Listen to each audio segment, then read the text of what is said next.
This is The Clash, where the real world clashes with a true Christian worldview.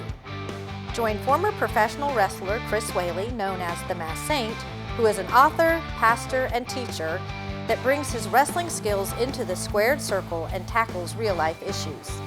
Along with Jeff Dixon, best-selling author, internationally known teacher, leader, and pastor who is not afraid to tackle the tough issues of the world we live in.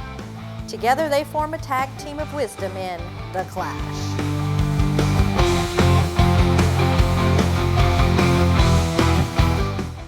Hi, welcome to The Clash, where we take a issue that we are going to talk about and we allow an issue from our culture to clash into our Christianity, our faith. And that clash becomes the flashpoint where we talk about stuff that matters and stuff that helps us develop a Christian worldview that helps us navigate the world better. Now, in a previous episode, we talked about God and sports. We still had a lot to talk about. So this is an episode that's kind of a sequel, but really not, because this episode is called Sports and God. And see, it's different. You see how we did that? We kind of flipped it up.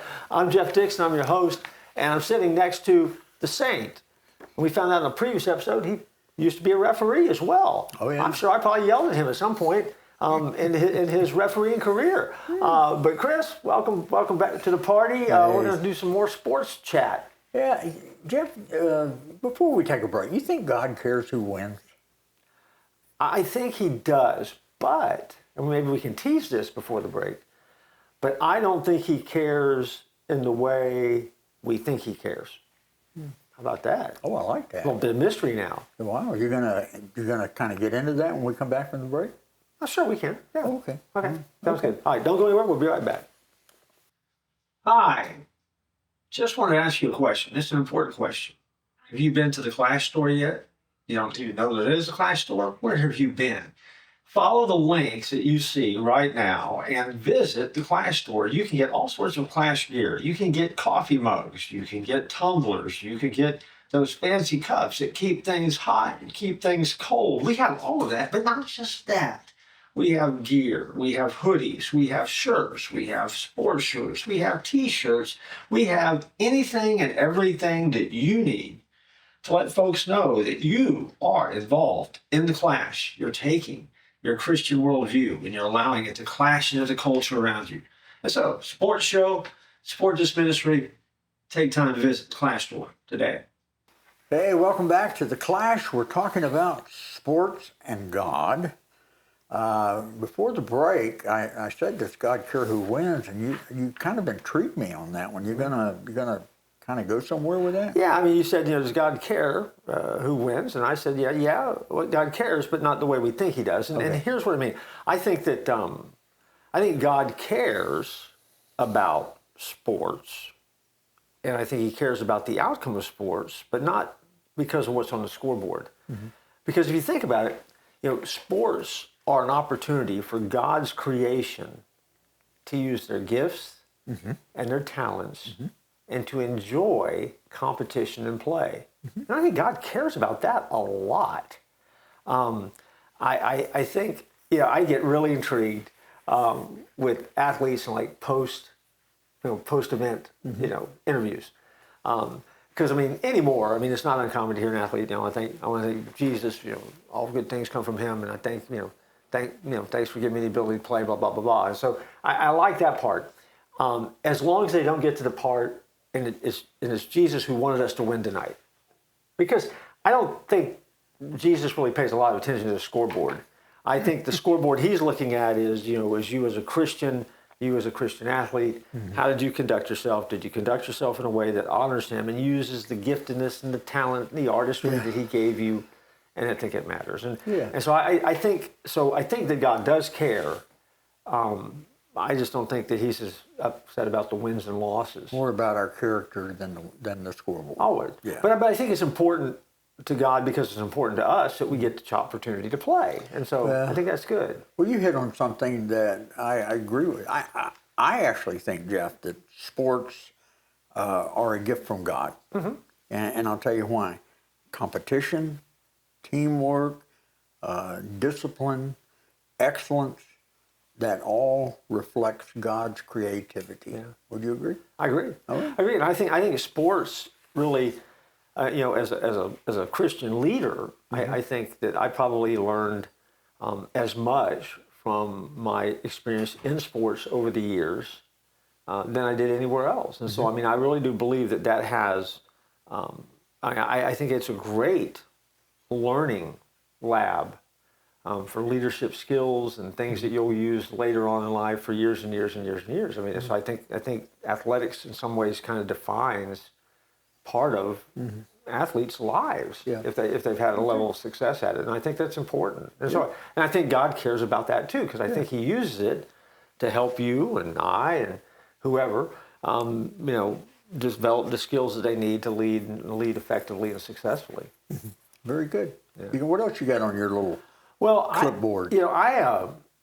I think one of the struggles that we have, and we kind of talked about that a little bit maybe in the previous episode when we talked about this, and I think this is the struggle point, maybe the big struggle point for most Christians when it comes to sports, is the fact that because sports are so popular, because sports are so big, it is very easy for followers of Jesus Christ to allow sport to become their God. And the love of sport to become too important, and it breaks down, and the love of a team, to become more important. Which, when that happens, and that lends itself to some of those bad moments that we see, on YouTube, that you see a reel on, that you hear that makes the news because it goes horribly, horribly wrong, where it goes beyond, screaming, hollering, rooting for your team, yelling at referees, and cheering, and the game's over, you go home, and and go get a Big Mac and forget it.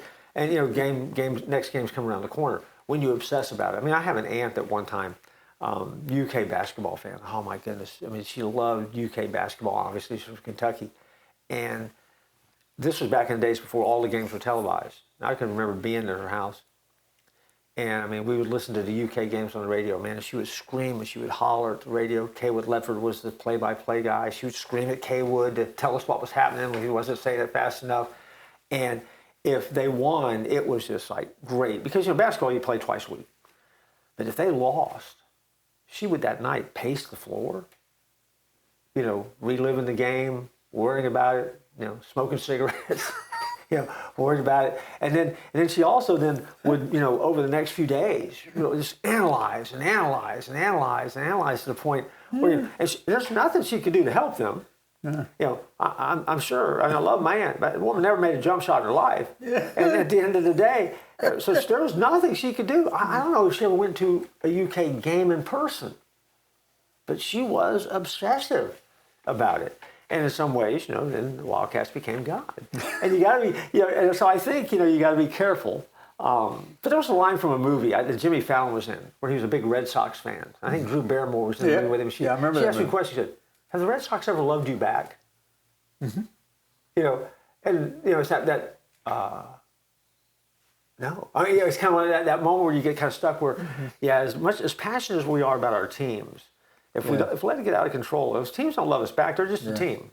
And that movie was made before the Babe Ruth curse was lifted, and the Red Sox won a World Series too. It was, back in the day. I think that came out. That was in the movie. That was a comedy. It was years ago though. Now, wasn't it? Yeah, a real long time ago. But I think that really is the struggle point, where for Christians anyway, that if we can't keep sport under the Lordship of Christ, then all of a sudden we start worshiping the sport, the need to see the sport, and we begin making sports a bigger priority than God.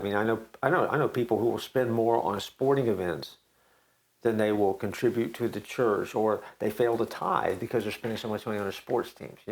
They can't do this, but they can buy a jersey. And at that point, you just got to ask yourself, okay, I think there's just something out of whack. And then again, it's not judgmental. It's just a statement of fact. It's just, this is the way it is. Right. And for some people, I think it becomes too big. Yeah. Well, how should Christians lose, Jeff? Anyone can praise God after a victory, but what does faith look like after a heartbreaking defeat? Yeah. I don't know. I think you throw a ball through the wall. You push the referee. You scream at the opposing team. Am I getting close yet? I think I think you. You mutter under your breath a lot. You spit on the floor. No? Like your aunt? Yeah, maybe.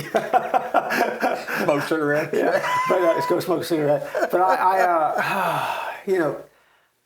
I think Christians should lose with dignity because I think, again, I would love to say I had a handle on this when I played. I did not. Mm-hmm. It's only been, after I retired from sport and knowing myself well enough to know that you have to be able to end the game and walk away from the game. Mm-hmm. The game is over. We have played. It's a match, right? We've wrestled. You win, you put me over. One or two things are going to happen, right? Mm-hmm. And then it's over, right? I mean, it's just over. We walk away. We're going to have to go. We talk. We're going to do life, and you do life together, and you just move on. And again, that's part of the problem we were talking about earlier. I think if it becomes larger than life, and some games really are important. There's no doubt about it. And anymore, there's multi-million dollars tied into it, so it does. There's a lot of value to it. But you got to remember, it really is just a game. Mm-hmm. And the fact that you got to play is the big deal because the arena that you get to play or the length of time you get to play any sport is so small in comparison to life itself. Mm-hmm. And I think that if we're not careful, that just goes way, way out of whack. Case in point, the day we're filming this, this will actually date the day of the recording. But today, I read that LeBron James signed a new contract. He's going to play for the Philadelphia 76ers. He will get $3.6 million next year. Mm. But I balanced that out against a young man that's playing for the University of Kentucky next year, who's getting $6 million to play college basketball. And so, when you start putting money on the line, it really does allow things to get out of whack. And so what I just told you is there's a kid who's playing, who's not in the NBA at the University of Kentucky, that's going to make more than LeBron James is next year. Now, does LeBron have more money? Of course he does over the course of his career. But what he's doing next year, he's getting paid that much to play a game. There's something really out of balance with that, I think. Mm-hmm. And so it is easy to forget that it's just a game and make it more than a game. But I think wisdom would say for any follower, I mean, you just don't forget it's a game. And it's okay to finish the game and walk away from the game and know that hopefully I get another game to play. And if you do, be thankful for that and enjoy it and do your best and then do it all over again. Mm-hmm. Well, I'm not a huge basketball fan like you are, but I have noticed something that made me smile, and I've thought, well, that's great. On some football games, after the game's over, you see players from both teams gathered around on a knee praying. Yeah. And I thought, man, I like that. I think that's pretty cool. It is. I mean, I think Christian influence in sports really is a lot stronger than a lot of people realize. And I think that there is, and that's a good trend. And I think that's a trend that is continuing to be on the upswing. Mm-hmm. A lot of people don't realize, and you don't recognize it if you're not involved in a sport. But that prayer circle at the end of a game, it really is a powerful moment. Now I don't usually do that kind of stuff in basketball, but that really is important. I think the other thing that's kind of unknown or unappreciated is too that most of professional football teams, basketball teams, college athletic teams, they all have chaplains now. Mm-hmm. I mean, the coaching staffs have realized that, the physical, the mental, the emotional, and the spiritual really are all a part of this athlete that they're working with. Mm-hmm. And so the need for chaplaincy has grown and has picked up over the years too. And maybe that's a good place to pick up. We need to take a break. Yeah. So let's take a break. Okay. And we'll come back and we'll kind of pick up there, and then we'll kind of wrap up this whole sport conversation. All right. Let's do it. Don't go anywhere. Is this awesome or not? I'm kind of excited about it because Jesus Tapes, our show on August the 17th at 7:30 is going to be an hour long, and we are going to have the director and a couple of the producers from that movie. and we're doing the world premiere of the trailer. So we're going to see the trailer that night as part of our show. Right. First people in the entire world to see it. Absolutely. Right here. Right here. With you and I on The Clash. You don't want to miss this. Hi. Thanks for not leaving during the break because, well, I'm obviously trying to get you to buy something. I really am. If you're anything like me, middle of summer, sometimes it gets really hot. We film here in Florida. It's hot all the time. And every once in a while, you'd like to take a little bit of a break. Get a little Christmas spirit going in your life. If so, I have a suggestion for you. I have written a novella based upon the characters that show up in my novels. It's called Then Christmas Happens. It's available in the exclusive paperback edition, the collectible hardback edition, or if you're lazy like I am and you want someone to read to you, you can also get this book on Audible in about an hour and 10, 15 minutes. Hear it, read it, and get a little Christmas magic happening in your life. To get it, you have to go to Amazon, look up My Name's Jeff Dixon, and then let Christmas happen in your life. Welcome back. We're talking about sports and God. And before the break, we were talking about the rise of chaplaincy in the sports world, which I think is a great trend. Mm-hmm. We happen to have, as one of our viewers, actually, Ken Smith, who is one of my mentors, has preached here at the church at 434 for me before. But Ken, for nearly 10 years, was Bobby Bowden's chaplain at Florida State, through the Florida State legacy years. He's been chaplain for South Carolina, University of South Carolina. Wow. I think he's also in the Fellowship of Christian Athletes Hall of Fame, and has probably spoken to most of the college and sports franchises here. Probably, if you take Texas and you just kind of cut across all the way up into the Carolinas, and I mean, I think he's probably spoke at all of those schools. Again, a spiritual influence of just being a part of their life and pouring into these athletes, and to hear some of the stories that Ken has told. I'm just really struck by the fact that spiritual influence is so important for these young men and women who are developing the skills and stuff. And so I think that really is another part of this whole Christianity and being a part of athletics. I think that really does help. Yeah. And I think because what the Bible teaches us, wherever two or more are gathered, he'll be in their midst. So imagine now you got 2 or 3 Christian athletes that are now part of a team. Well, all of a sudden God becomes a part of that football team or that basketball team, that baseball squad. I think that really is a good connection point for people to flesh out their faith in that athletic environments. Right. I think it's healthy. Yeah, when I was in professional wrestling, this was when I was in seminary in 1985, I didn't know another Christian professional wrestler. Yeah. I didn't know another one. I go to the match. I go in the locker room. I'd find a corner, and put my gear on. And the other guys are talking about going some places that I would not go after the matches, and I won't mention those places, but it was just so lonely. Yeah. Being in professional wrestling with no Christian professional wrestler. It's different today. It is. You got Ted DiBiase, you got Steve Kern. Steve is a rabbit, man. You ought to look at the stuff he puts on Facebook. B. Brian Blair, Nikita Koloff. Nikita, my goodness, he's got a tremendous Christian ministry going. So that's a good thing for me today that, hey, we got Christian professional wrestlers, which we didn't have in my day. Yeah. I'm glad of that. Well, I mean, I think the other thing is too. I mean, when you're thinking about teamwork, you're thinking about being a part of a team. Mm-hmm. Certainly, the analogies of what we are in the church, in that teamwork environment too. Those are lessons that can really be taught through the sports environment. So, again, that's the healthy part of sports. I mean, I think that's part even for age group sports as you grow up. I mean, if you want your kid to be in sports, to learn to be a part of a team and be a team player and to develop skills and things like that. I mean, maybe the biggest skills that you develop is how to interact, right, and fill a role, and understand in the bigger picture that you do that over the course of your lifetime. And I think that's all healthy and all good. Yep. Yeah. Well, Jeff, I had this one down. Sports really reveals character. Because pressure doesn't, it doesn't create character, it reveals it. And have you seen that in sports?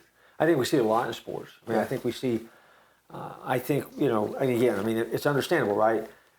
You get tired, adrenaline's pumping, emotions get high, there's a game on the line, in a game that maybe is competitive, and even if you add the physicality to it, where you're taking some bumps, taking some hits, taking some bruises, it is easy to reveal who you really are. Hopefully what gets revealed is you're someone who is strong, who's willing to push back, who stands your ground and compete at a high level. Sadly, a lot of times, you can blow it. You can blow your cool and lose your cool, and when you do, it tends to go south. And then, as my dad used to say, you just show the silly side of you, right? I mean, and when I was younger, I mean, to be honest with you, I showed the silly side of me a lot in sporting events, which is bad. That's shocking. Yeah, it's shocking. And then, wish you could have those moments back, which also, though, you understand that if you understand your competitive nature, though, you can channel that as you get older and kind of use that for the glory of God, too, which you got to use those moments to grow, because you're going to blow it. Right. And that's okay to blow it. Yeah. It's just okay. You just can't stay there, though. Yeah. And you have to be able to walk away and walk away with no hard feelings, and walk away and be able to kind of step back up and step back in again, especially when you have teammates that are counting on you. Yeah. That matters so much. Yeah. One thing we haven't talked about is the influence of coaches. A coach can really shape a young person's character for life. Yeah. Did you have coaches that helped shape your character? No doubt. I mean, I think a Christian coach is the most valuable asset, resource on any team. If your coach is a Christian and comes from that standpoint, and that may be even better than their ability to do the X's and O's. Now they have to be able to do the X's and O's, because a lot of Christians, you don't need to be coaches, but to be a Christian and be able to bring that to play is good. I was fortunate to have some great coaches that were mentors, molder of men, helped shape my life, and were some great examples. And I also had some that I ran for that were horrible examples, that there was the other end of the spectrum, that were just train wrecks. And while they had the skill set to be a coach and understand the sport, when it came to teaching character and moral fiber, they didn't have it. Yeah. And that was tough. It was tougher. As a Christian athlete, it was tougher for me to run for them.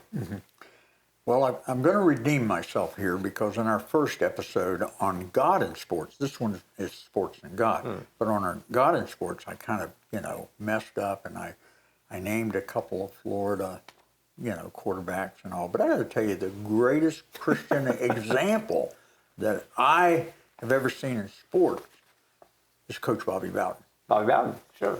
Now you got back to Florida State, coach. You're back in Seminole territory now, right? And I heard so many stories. I watched his funeral, and the first 5 players talked about his godly influence in their life, and how they became a Christian because of Bobby Bowden. Yeah. You think of the coach, Mark Rich.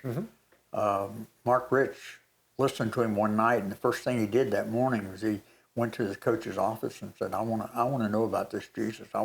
And he led Mark Rich to Christ. Yeah. I was at my first church, and I heard him give his testimony over in Lakeland, Florida.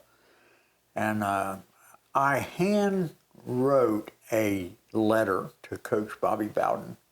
And I said, I heard you give your testimony. I would love to have you come and speak at our church. I don't even know if that's a possibility, but would you come speak at our church? And I sent it to him. And on the envelope, I still remember this, all I put was Florida State University, care of Coach Bobby Bowden. That's all I put on the letter, Jeff.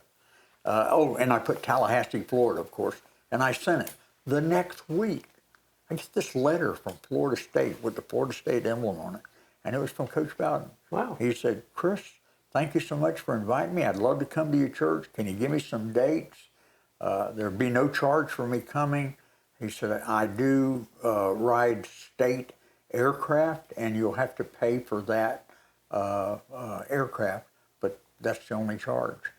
And I couldn't believe it, man. You know, a couple months later, we had Bobby Bowden speaking in our church. And he spoke in every church I pastored, every church. First Baptist Beverly Hills, I had him there. First Baptist Longwood, I had him there. And got to go pick him up at the airport, bring him back, and hear all those great stories. But the greatest thing was to see him in my pulpit, sharing the gospel with people. And he was great. I mean, I heard him a number of times. That was fantastic. Yeah, he was. Well, I digress. You go ahead. No, and I met Coach Bowden at Florida State as well. He was trying to recruit me to play football.